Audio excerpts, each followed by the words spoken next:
გენერლობიდან კოორდინატორობამდე მდინარაძის ახალი სამსახურის განხილვას პარლამენტში ხმაური მოხდა. იურიდიულ საკითხთა კომიტეტზე გახარიას პარტია მდინარაძის გავლენების შესუსტებაზე საუბრობდა, რამაც ოცნების დეპუტატები გააღიზიანა. კონკრეტული ბიუჯეტის თანამშრომლებისა და ცალკე შენობის გარეშე მდინარაძე კანცელარიაში იმუშავებს. აპარატის ფუნქციას მთავრობის ადმინისტრაცია შეითავსებს.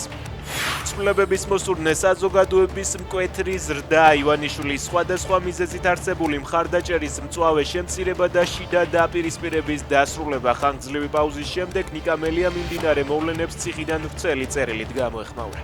კოალიცია ცვლილებისთვის ლიდერმა მის წინააღმდეგ აგორებულ თავდასხმების კამპანიაზეც დაწერა და განაცხადა, რომ ამას აქტიურად შეეწინააღმდეგება.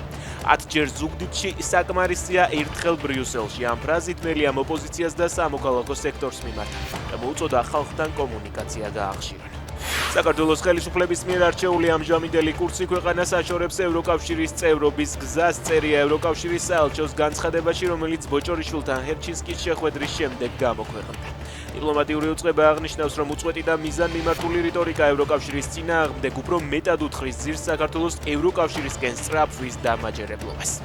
უკრაინისთვის სამხედრო დახმარების გამო რუსეთმა ევროკავშირის მაღალჩინოსნებს ქვეყანაში შესვლა აუკრძალა. რუსეთის საგარეო საქმეთა სამინისტროს განცხადებაში კონკრეტული გვარები არ გამოქვეყნებულა.